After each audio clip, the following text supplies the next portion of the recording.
भाग्य की एक फितरत बहुत अच्छी है कि ये पलटती जरूर है, और जिस दिन ये पलटती है उस दिन सब कुछ पलट के रख देती है।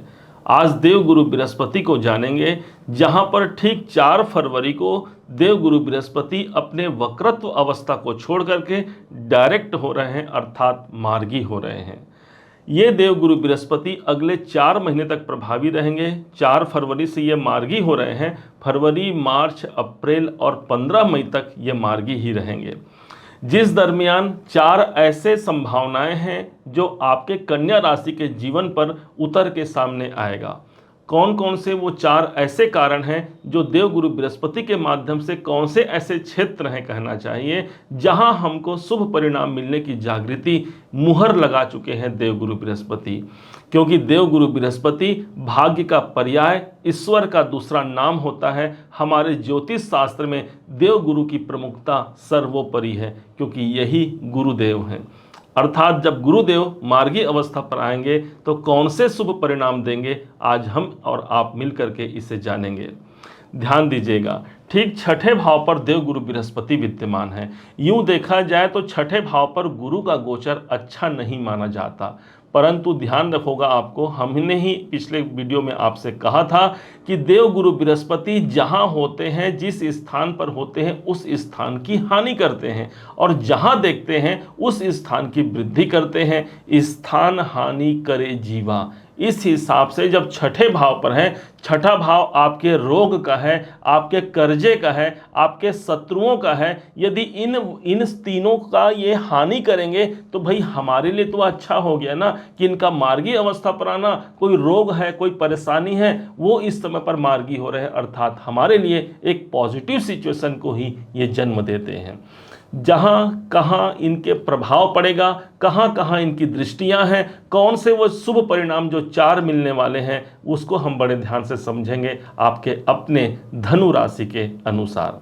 सबसे पहले समझिएगा, नौकरी से जुड़े हुए शुभ परिणाम प्राप्त होंगे। यदि जॉब चला गया है या कुछ नए जॉब की आप संभावनाओं की तलाश कर रहे हैं, ये 4 महीना गुरु के प्रभाव से हमको नौकरी से जोड़ पाता है। किसी कारण से हमने मेहनत तो किया, मेहनत का परिणाम निकल के सामने नहीं आया, तो गुरु का मार्गी होना हमारे मेहनत के परिणामों को हम तक दे सकता है। ये जो 6ठा घर है ना, वो हमारे मेहनत का है, और गुरु का दूसरा नाम एक लक्ष्य की प्राप्ति, एक परिणाम ही होता है।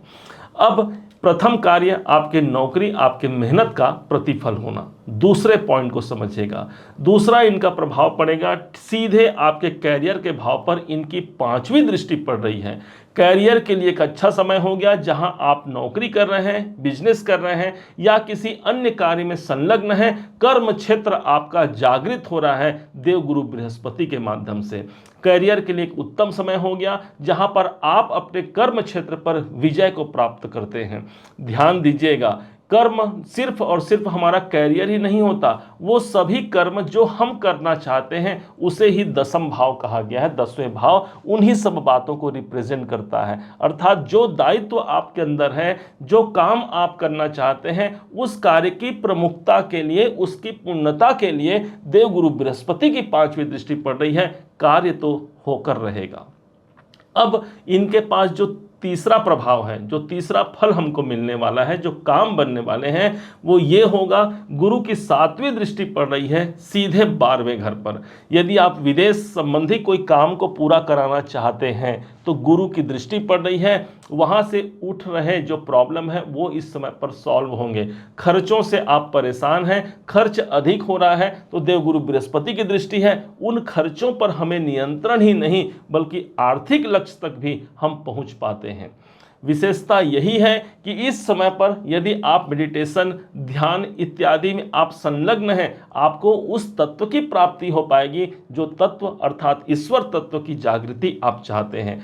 परेशानियों का भाव स्थान माना गया है 6ठे भाव को, और वहां से वो देख रहे हैं 12वें घर को। 12वां घर बदलाव है, अर्थात जो परेशानियां हैं उसमें बदलाव आएंगी और हमारा सिचुएशन, हमारा जीवन एक पॉजिटिव सिचुएशन की ओर अग्रसित होगा।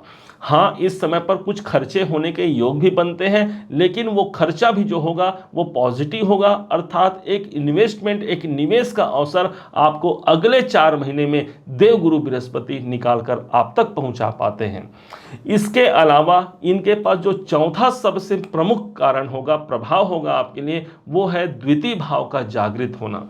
अब यहां से ये सब छठा, सातवां दृष्टि, आठवां और नौवां, नौवीं दृष्टि से देख रहे हैं धन के भाव को। धन से जुड़े हुए कुछ परेशानियां हैं, उसको आप सॉल्व होते हुए देखेंगे। ध्यान रखिएगा, ये स्वयं धन त्रिकोण में है। यदि देखा जाए तो दूसरा, छठा और 10वां, इन घरों को हम धन त्रिकोण मानते हैं, और धन त्रिकोण भाव से ही धन त्रिकोण के स्थान अर्थात द्वितीय भाव को देखना पैसों की अरेंजमेंट करा करके हमको दे पाता है। कोई पैसों से जुड़ी हुई दिक्कत है, उन दिक्कतों को हम दूर कराते हुए एक सुखद अनुभूति प्राप्त करते हैं, अर्थात धन के लिए एक अच्छा संयोग होगा इनका मार्गी होना। द्वितीय भाव हमारे कुटुंब का होता है, परिवार के लिए कोई उत्तरदायित्व हमारे अंदर है, हम उस उत्तरदायित्व का निर्वहन भली भांति कर पाते हैं।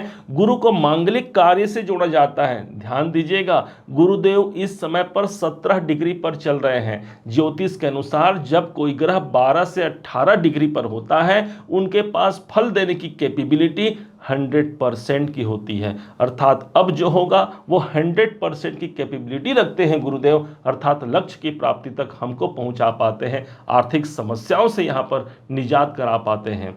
क्योंकि आपका कोई काम होगा जो कम्युनिकेशन से जुड़ा हो, स्पीच से जुड़ा हुआ हो, बोलचाल से जुड़ा हुआ हो, सिंगर हैं आप या फिर कोई ऐसा काम करते हैं जहां आपको भाषण देना होता है, तो ध्यान रखेंगे गुरु का संबंध द्वितीय भाव पर होना आपके भाषण कला में आपको निपुण बनाता है, अर्थात आप एक अच्छे वक्ता इस समय पर होते हैं। गुरु के अंदर ओज होता है, अर्थात वही ओज हमारी वाणी में आता है। हम किसी से बात करते हैं, वो हमारे प्रभाव में आता है। ये गुरु का एक सुखद अनुभूति आप तक पहुंच गया। ध्यान रखेंगे, इसके अलावा देवगुरु बृहस्पति आपके अपने ही राशि के स्वामी हैं, धनु राशि के स्वामी गुरुदेव हैं। जब वो मार्गी होंगे, अर्थात आप इस समय पर मार्गी होंगे, अपने कार्य पर अपने डायरेक्ट होकर के अपने लक्ष्य तक आप पहुंच पाते हैं। देवगुरु बृहस्पति का मार्गी होना, गुरुदेव के पास चतुर्थ भाव का स्वामी है, स्वामित्व इनके पास प्राप्त है, अर्थात फैमिली या फिर प्रॉपर्टी से जुड़े हुए इस समय पर कोई मांगलिक कार्य के अवसर भी बनेंगे। अब कोई परिवार में कुछ शादी विवाह का योग बन सकता है, किसी बच्चे का जन्म का योग बन सकता है, कोई प्रॉपर्टी को लेकर कोई विवाद चल रही है, उस विवाद से हम मुक्त होते हैं। ऐसा प्रभाव देवगुरु बृहस्पति का होना जो आपके लिए एक उत्तम संयोग रहेगा। हाँ, एक बात आपको ध्यान रखना होगा इसी समय पर, और वो ये है कि एक उपाय जरूर कीजिएगा। उपाय क्या करना है, केसर आप लेकर के आएंगे, केसर में जल मिला करके उसका तिलक अपने माथे पर लगाएंगे। केसर के तिलक से देवगुरु बृहस्पति की प्रसन्नता प्राप्त होती है और भाग्य की जागृति प्राप्त होती है। हो सके तो हमेशा या इस 4 महीने में तो विशेष तौर पर ओम ब्रीम बृहस्पतये नमः का जाप जरूर कीजिएगा। इससे गुरु बलवान होगा, आपका धर्म, आपका भाग्य आपका साथ देगा। उम्मीद है आप सबने इसे समझा, आप सबने इसे जाना है। यदि आपने इसे समझा है, जाना है, मेरे समझाने का प्रयास यदि आपको सार्थक लगा हो, मेरे समझाने का तरीका यदि आपको सार्थक लगा हो, तो हर बार की भांति इस बार भी अपना प्यार भरा लाइक और कमेंट करना कभी मत भूलिएगा। और हाँ, यदि अभी तक आपने चैनल को सब्सक्राइब नहीं किया है, सब्सक्राइब जरूर कीजिएगा। पुनः एक बार फिर आप सभी का दिवस बहुत मंगलमय हो, इन्हीं शुभकामनाओं के साथ। जय श्री राम, जय गुरुदेव।